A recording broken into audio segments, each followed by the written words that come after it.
Graça e paz, igreja, amém?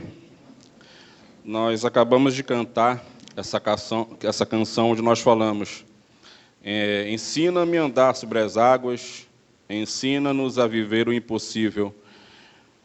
Como que a gente aprende alguma coisa?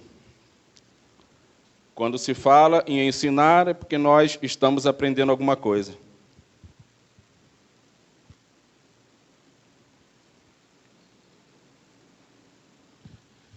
Como que nós aprendemos? Lendo, estudando.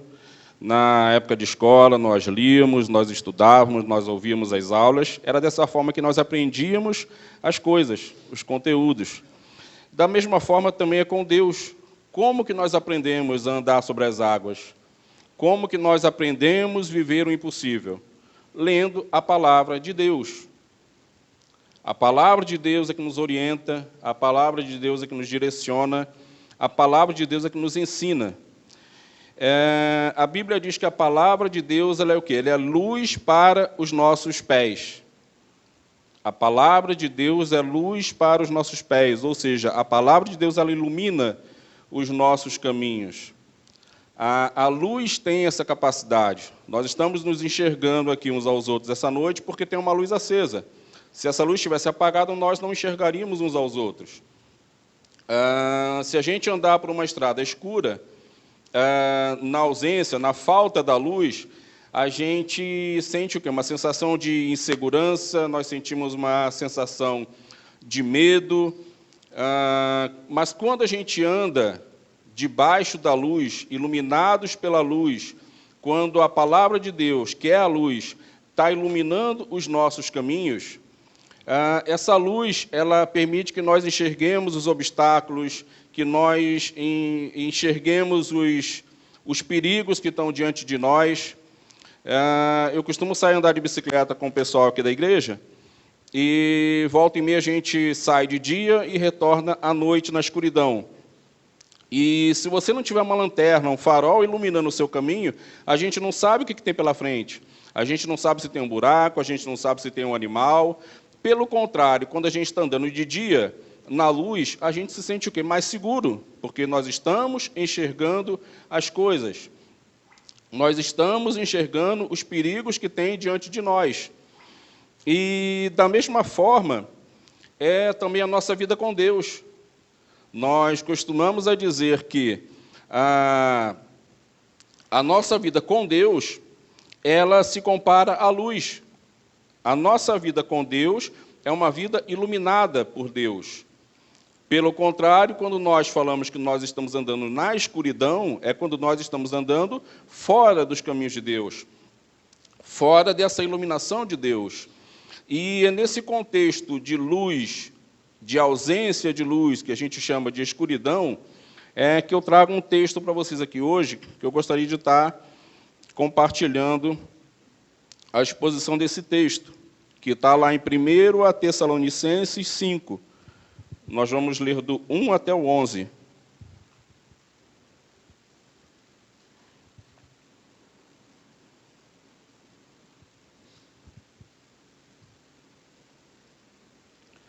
Primeiro Tessalonicenses 5, do 1 até o 11. Pessoal que estiver em casa nos assistindo, se puderem pegar também as suas Bíblias, é importante. Podemos? Irmãos, quanto aos tempos e épocas, não precisamos escrever-lhes, pois vocês mesmos sabem perfeitamente que o dia do Senhor virá como ladrão à noite. Quando disserem paz e segurança, então, de repente, a destruição virá sobre eles, como dores à mulher grávida, e de modo que nenhum escaparão. Mas vocês, irmãos, não estão nas trevas, para que esse dia os surpreenda como ladrão. Vocês todos são filhos da luz, filhos do dia, não somos da noite nem das trevas. Portanto, não durmamos como os demais, mas estejamos atentos e sejamos sóbrios, pois os que dormem, dormem de noite, e os que se embriagam, embriagam-se à noite. Nós, porém, que somos do dia, sejamos sóbrios, vestindo a couraça da fé e do amor, e o capacete da esperança da salvação. Porque Deus não nos predestinou para a ira, mas para recebermos a salvação por meio de nosso Senhor Jesus Cristo. Ele morreu por nós para que, quer estejamos acordados, quer dormindo, vivamos unidos a Ele. Por isso, exortem-se e edifiquem-se uns aos outros, como de fato vocês estão fazendo. Vamos orar? Senhor Deus, nosso Pai, Todo-Poderoso, ó Deus, estamos aqui, ó Pai, essa noite, ó Pai, dispostos, ó Pai, de coração aberto, com os nossos ouvidos abertos, ó Pai, a ouvirmos a Tua palavra, Deus. Diante de tudo aquilo que já foi falado, diante da oração que já foi feita, diante dos louvores, ó Deus, que o Senhor possa, Pai, estar nos abençoando também nesse momento da palavra, Deus. Que possamos, ó Pai, aprendermos, ó Pai, cada vez mais de Ti, com a leitura da Tua palavra, com a meditação da Sua palavra, como já dissemos aqui, ó Deus, essa palavra, Pai, que é a luz para os nossos pés, essa palavra que é a luz que ilumina os nossos caminhos, ó Deus. Que possamos, ó Pai, vivermos sempre debaixo dessa luz, iluminados pelo poder do Teu Espírito, pelo poder da Tua palavra, Deus. Quanto a mim, que o Senhor também esteja me abençoando, ó Pai, nessa noite, ó Deus, que eu possa falar palavras abençoadoras, ó Deus, que pessoas possam ser edificadas, ó Pai, com esse texto, com essa leitura e com essa palavra de hoje, ó Deus. Em nome de Jesus, amém. Essa carta é uma carta do apóstolo Paulo aos Tessalonicenses, endereçada aos cristãos da uma cidade, um lugar chamado Tessalônica, por isso o nome Tessalonicenses. Ela foi escrita pelo apóstolo Paulo, que todos certamente já ouviram falar em algum momento, do apóstolo Paulo, que edificou, que plantou tantas igrejas naquela época. E Paulo, ele vinha contribuindo com o crescimento, com o amadurecimento dessa igreja da Tessalônica, onde o povo de lá chama-se Tessalonicenses. E essa igreja era uma igreja relativamente nova. Era uma igreja que estava, vamos dizer assim, na sua adolescência, aprendendo muitas coisas, com dúvidas em muitas coisas também. E Paulo, ele tinha uma preocupação com todas as igrejas que ele vinha plantando. Ele passava, ele instruía os cristãos daquelas igrejas, ele mandava cartas, quando podia ele retornava a essas igrejas para amadurecer essas igrejas. E isso também estava acontecendo com essa igreja da Tessalônica. E Paulo, ele recebeu em um determinado momento um relatório contando como estava a conduta dessas pessoas, desses cristãos. Uma igreja relativamente nova, então, assim como todas as igrejas daquela época, Paulo ele tinha um cuidado com essas igrejas. E algumas coisas vinham acontecendo naquela igreja, tanto coisas boas, motivos de elogio do apóstolo Paulo, mas uma coisa causou uma preocupação a Paulo. Tanto é que ele manda uma carta orientando aquelas pessoas. E esse texto que nós acabamos de ler está dentro dessa carta. E uma das preocupações de Paulo é que surgiu naquelas pessoas um comentário acerca do dia do Senhor, ou seja, acerca da segunda vinda de Jesus Cristo. E Paulo ficou preocupado que as pessoas, apesar de já terem ouvido algumas instruções, alguns direcionamentos, ainda estavam em dúvida. Da mesma forma, a gente também. Nós temos também muitas dúvidas. E nós contamos com a palavra de Deus para estar nos iluminando, para estar nos direcionando. E em relação à segunda vinda de Jesus Cristo, alguém aqui sabe quando que isso vai acontecer? Alguém sabe quando que vai acontecer isso? Alguém sabe o dia? Alguém sabe a hora? Mas vai acontecer. Nós cremos nisso porque a palavra de Deus diz que ele virá. E esse texto, ele traz algumas orientações sobre como devemos nos comportar, o que nós devemos fazer enquanto ele não vem, que é o tema da nossa palavra de hoje. O que fazermos enquanto ele não vem? O texto ele começa dizendo, no versículo 2, pois vocês mesmos sabem perfeitamente que o dia do Senhor virá como ladrão à noite. Eu não sei se alguém aqui já teve a infeliz experiência de ter a sua casa furtada, de ter alguém ter entrado na sua casa e roubado alguma coisa. Esse ladrão, você estava lá esperando a chegada desse ladrão? Não. Da mesma forma, ele certamente planejou esse ato para chegar de surpresa na casa de uma pessoa. E a palavra de Deus, quando ela fala que o dia do Senhor será como um ladrão à noite, significa que ele virá de repente. De repente ele virá. De repente ele virá. Porém, nós não estamos desavisados. Jesus Cristo virá pela segunda vez.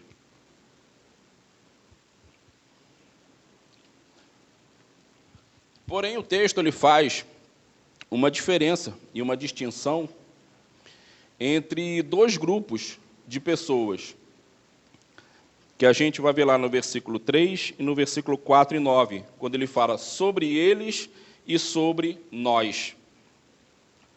O versículo 3, ele nos fala, quando disserem paz e segurança, então, de repente, a destruição virá sobre eles. Eles quem? Aqueles que não vivem debaixo da luz de Deus. A destruição virá sobre eles. Mas e quanto a nós, que estamos dispostos a andar debaixo da luz de Deus, debaixo, direcionados pela palavra de Deus. Aí vem o versículo 4. O que o versículo 4 fala para a gente? Mas vocês, irmãos, não estão nas trevas, para que esse dia os surpreenda como ladrão. Nós não estamos nas trevas, para que esse dia nos surpreenda como ladrão. Embora nós não saibamos quando que isso vai acontecer, embora a palavra não nos diga quando isso vai acontecer, mas vai acontecer. Isso acontecerá de repente? Acontecerá sim. Mas não desavisados nós estamos.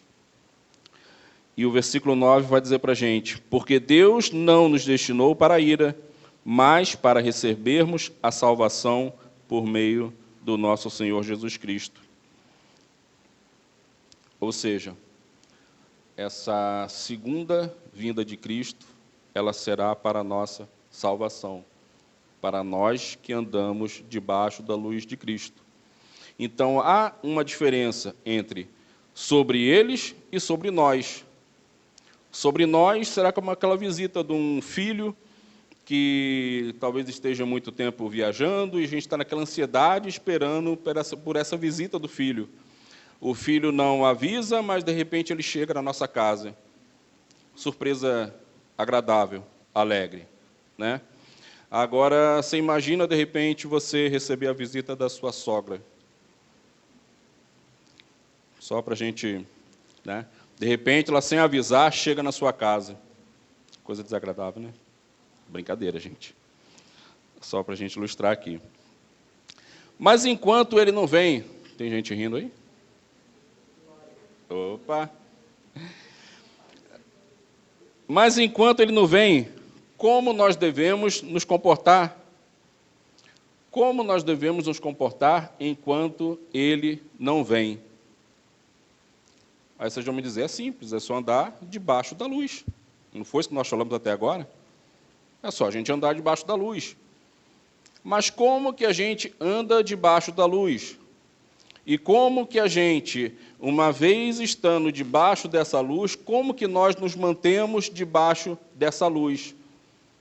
E esse texto que nós acabamos de ler, ele também traz para a gente diversas orientações de como devemos fazer para permanecermos nessa luz, de como devemos nos comportar estando debaixo dessa luz, e como fazermos para nós, lá na frente, quando Jesus Cristo voltar, nós recebermos o prêmio da salvação.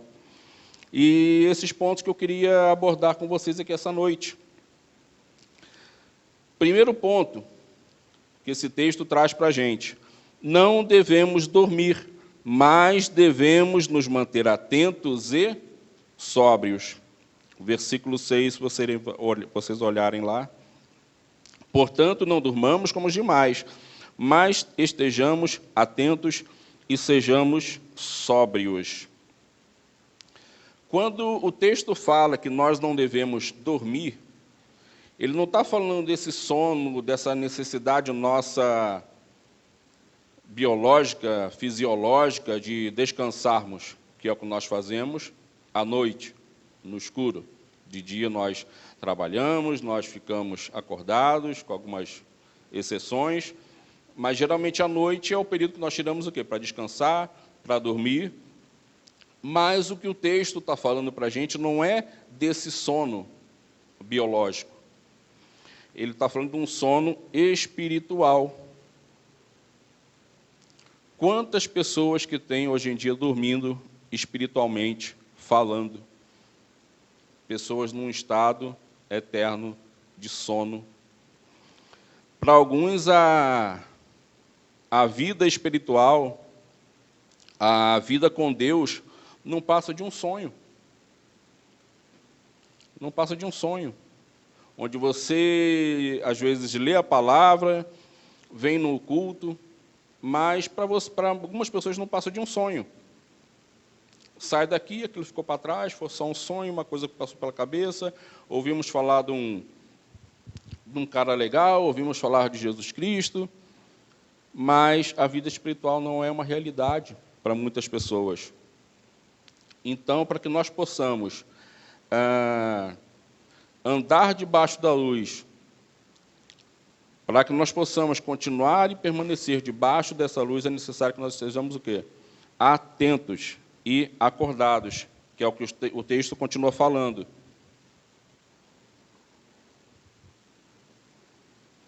Estejamos bem atentos e sóbrios.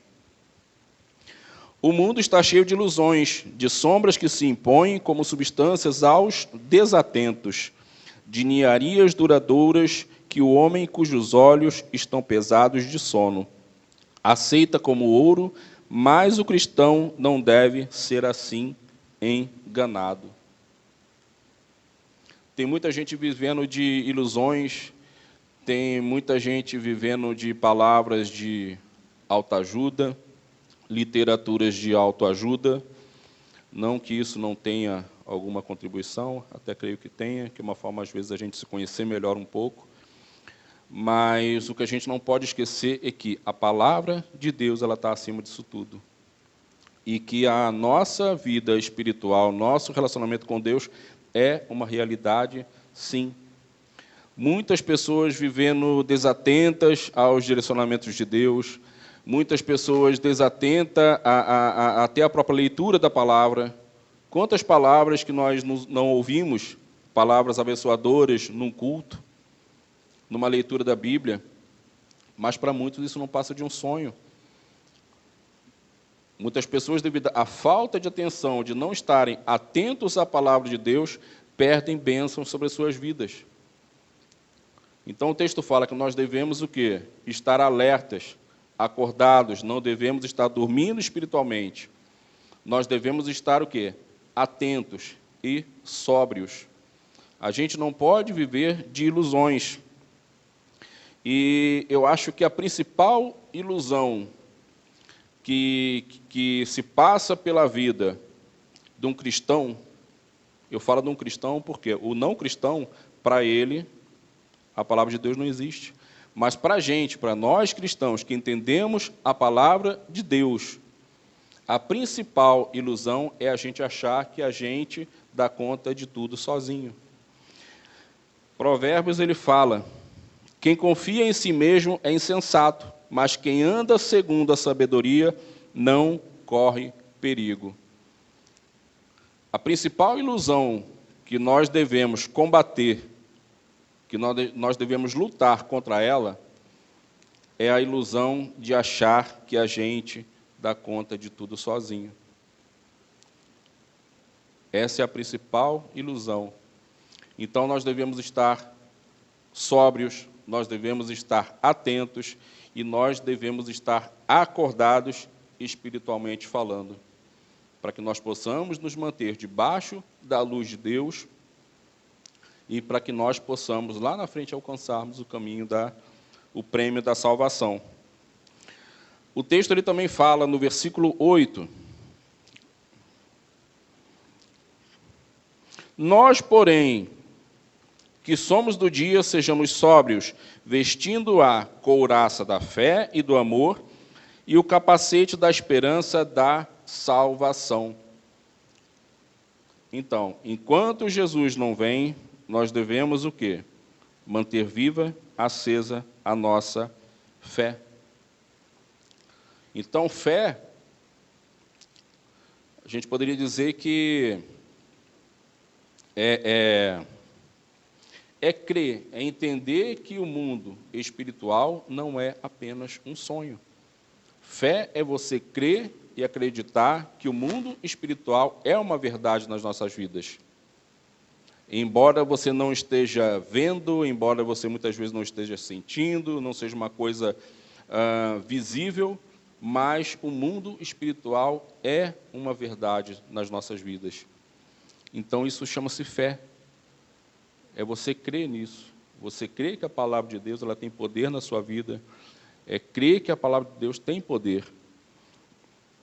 Então, nós devemos viver em fé. O texto também fala que nós devemos praticar o amor. João 13, 35, 34 ou 35, se vocês puderem abrir.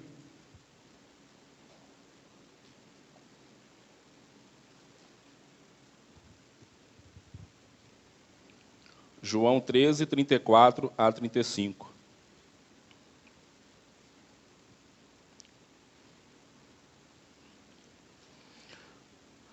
Um novo mandamento lhes dou: amem-se uns aos outros, como eu vos amei. Vocês devem amar-se uns aos outros. Com isso, todos saberão que vocês são meus discípulos, se vocês amarem uns aos outros. Eu lendo esse texto, preparando essa mensagem, me veio na cabeça a seguinte definição para você amar o seu próximo: é você não deixar ele dormir. Às vezes tem pessoas do nosso lado dormindo espiritualmente. Às vezes tem pessoas do nosso lado, às vezes dentro da igreja mesmo. Não tem ninguém dormindo aí não, né? Não. Está cutucando alguém? Acorda, irmão. A luz está acesa. Mas a principal forma da gente expressar o nosso amor por uma outra pessoa é não deixando essa pessoa dormir espiritualmente. Que nós sejamos um despertador na vida dessas pessoas. Segundo o nosso amigo César. Eu vou anotar essa frase, César. Opa. Mas por quê? Quando nós não deixamos essa pessoa que está no nosso lado, quando a gente, numa atitude de amor, não deixa essa pessoa dormir, ou pelo contrário, quando nós deixamos essa pessoa acordada, ligada, atenta, a gente vai estar abençoando essa pessoa em todas as áreas da vida dela. A gente vai estar levando a palavra de Deus para essa pessoa, a gente vai estar, como a gente vai ver mais à frente, a gente vai estar exortando essa pessoa, a gente vai estar aconselhando essa pessoa, a gente vai estar fazendo discípulos. Fazer discípulo é você não deixar a pessoa que está do seu lado dormir espiritualmente. Mas não, muitas vezes a gente se acomoda no nosso mundinho espiritual, a gente se acomoda na nossa leitura isolada da Bíblia, nas nossas orações. Não que não deva ser feito sim, mas nós devemos amar o nosso próprio. E a principal forma de nós amarmos, nesse contexto que eu estou falando hoje, é não deixando essas pessoas dormirem. Isso é o mandamento de Deus, que está na Bíblia.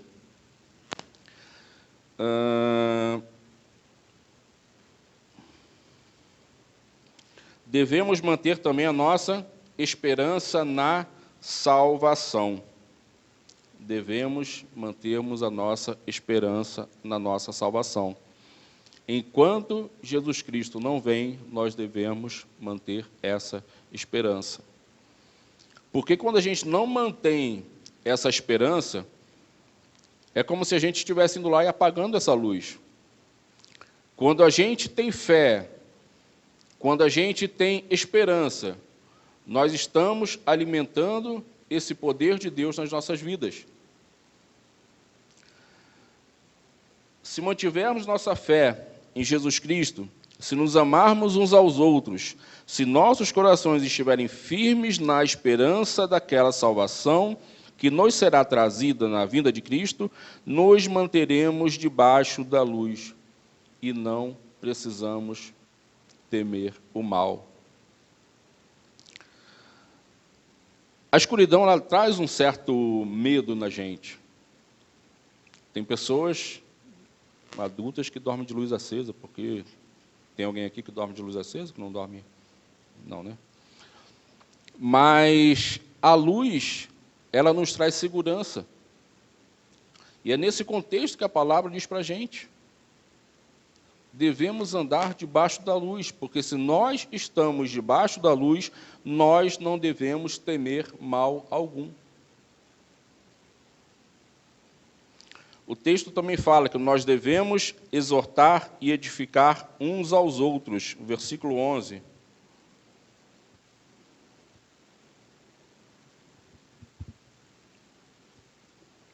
Versículo 11. Por isso, exortem-se e edifiquem-se uns aos outros. O que é exortar? Não é você falar palavras para essa pessoa, você estimular essas pessoas que estão ao nosso redor, é você levar palavras de sabedoria? Sim. É você levar palavras que confrontem, talvez, quem está do nosso lado? Sim. Enquanto Jesus Cristo não volta, o nosso comportamento como cristão é também de exortar e edificar uns aos outros. É o que eu falei antes. É você não permitir que o seu irmão, que a luz desse seu irmão se apague. Então, enquanto ele não vem, nós devemos cuidar um dos outros. Nós não podemos viver de uma forma isolada. Quantas pessoas precisando, necessitando de uma palavra de exortação, precisando de uma palavra de encorajamento, necessitando de uma palavra de Deus, e muitas vezes nós nos omitimos. Tem uma letra de uma canção antiga, a tradução dela fala o seguinte: o mundo adormece nas trevas, pois a igreja não luta, pois dorme debaixo na luz. Deixa eu ler de novo. O mundo adormece nas trevas, pois a igreja não luta, pois dorme na luz. Eu tenho uma dificuldade, eu imagino que todos nós, quando a gente vai dormir, a gente vai lá e apaga a luz, que é uma forma de fazer com que a gente pegue no sono, que a gente durma mais tranquilamente. E essa letra dessa canção que eu ouvi já tem bastante tempo, ela fala que muitas igrejas, muitas pessoas estão dormindo debaixo da luz. Muitas pessoas sendo tão bem iluminadas pela palavra de Deus, mas dormindo debaixo dessa luz não fazendo discípulos, não edificando outras pessoas, não exortando ninguém. É muito bom a gente falar que a gente é de uma igreja legal, de a palavra pregada, dizemos que nós estamos andando debaixo da luz, mas não adianta só isso, se essa nossa luz não for refletida na vida de outras pessoas. Aonde quer que a gente passar, aonde quer que a gente andar, nós temos que ser luz. Onde há luz, não há escuridão. A escuridão é o quê? É a falta de luz, é a ausência da luz. Então, nós como igreja, nós como pessoas que cremos, que estamos andando debaixo da luz, que entendemos que essa luz é importante para nos guiar, para nos direcionar, nós não podemos dormir. Nós precisamos estar acordados, nós precisamos estar atentos, nós precisamos estar sóbrios, precisamos manter a nossa fé, precisamos amar o nosso próximo, enquanto Jesus Cristo não vem. Eu queria trazer, com base em tudo que nós falamos aqui, alguns questionamentos, algumas palavras de edificação. A primeira delas é: quem anda na luz não é pego de surpresa, não se assusta. Pelo contrário, quem anda na escuridão, esse sim, se assusta. Esse sim é pego de surpresa. Então, nós que andamos debaixo da luz, não seremos pegos de surpresa quando Jesus Cristo vier. Será de uma forma repentina? Sim. Mas não estaremos desavisados, pois Ele disse que virá. Segundo ponto, devemos viver como se Jesus fosse voltar ainda hoje. Eu queria deixar duas perguntinhas aqui para vocês meditarem. Se Jesus voltasse hoje, agora, nesse exato momento, Ele pegaria você o quê? Vivendo debaixo da luz ou na escuridão? Ele pegaria você dormindo ou acordado? Eu já me fiz esse questionamento várias vezes. Se Jesus voltasse hoje, como que eu me encontraria espiritualmente? Num estágio de sono ou acordado e atento? Nós estaríamos condenados à destruição ou à salvação? Então, eu queria deixar para vocês aqui essa noite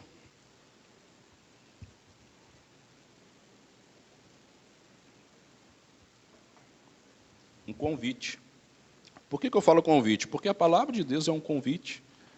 A palavra de Deus, ela não impõe nada a ninguém, embora ela coloque, embora ela ponha algumas condições para que nós alcancemos o caminho que nós alcancemos a salvação. E como nós devemos nos comportar enquanto Ele não vem, a palavra de Deus não nos obriga a fazer nada. Ela nos convida a tomar decisões. Você quer andar comigo? Você quer andar debaixo da luz? Venha. Agora, se você não quer, é uma decisão sua. Então, o convite que eu faço aqui essa noite, se assim você quiser, que você meditasse consigo mesmo. E como que anda a sua vida em relação à palavra de Deus? Como que se encontra a sua vida em relação a Deus? Como que se encontra a sua vida espiritual? Talvez você esteja aqui essa noite, nos assistindo aqui presencialmente, ou você em casa, sinta que você está um pouco distante dessa luz. Talvez você ache que você precisa voltar para essa luz. Talvez você sinta no seu coração que você está numa situação de medo ou de perigo por estar na escuridão. Então o convite aqui para vocês essa noite é que vocês voltem para debaixo da luz de Cristo.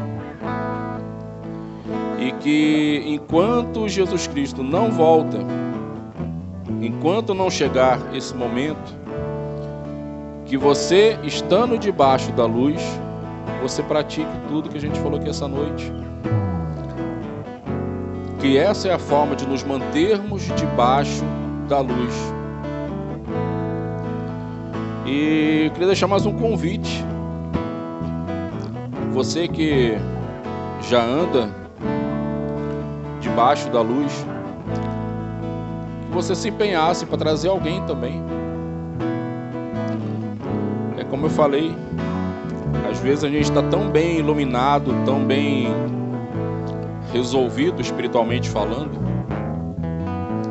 mas a gente guarda aquilo para a gente mesmo. Não. A nossa luz, ela tem que iluminar a vida de outras pessoas. A partir do momento que a nossa luz está acesa, ela tem esse poder, ela tem essa capacidade de iluminar outras pessoas, iluminar o caminho de outras pessoas. Então a minha oração essa noite é que nós estejamos atentos aos direcionamentos de Deus. É que vocês estejam ligados, acesos, atentos. Que todos nós possamos, ó Pai, praticar o amor. Que nós possamos manter viva essa esperança da salvação. Essa esperança da vida eterna. Então que você nesse momento colocasse diante de Deus a sua situação espiritual. Deus, eu sinto que eu estou afastado de Ti. Eu sinto que eu estou precisando mais da Tua luz, ó Pai, na minha vida. Que você coloque para Deus isso. Que você orasse. Ore nesse momento. Peça para Deus estar lhe dando discernimento, estar dando direcionamento. E Ele vai atender a sua oração. Mas é uma decisão nossa. Que nós possamos, ó Pai, decidir por isso. Então ore. Enquanto nós estivermos cantando essa canção, que você estivesse orando, pedindo para Deus estar iluminando a sua vida, estar direcionando a sua vida. Possamos orar em nome de Jesus. Amém.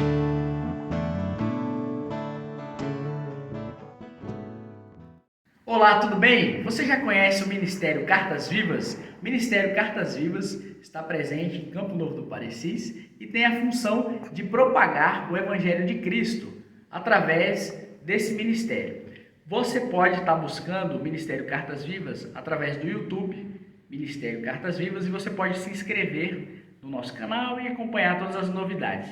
Também estamos presentes no Instagram e no Facebook. Busque Cartas Vivas CNP e fique por dentro de todo o conteúdo, compartilhe e seja muito bem-vindo a fazer parte desse ministério.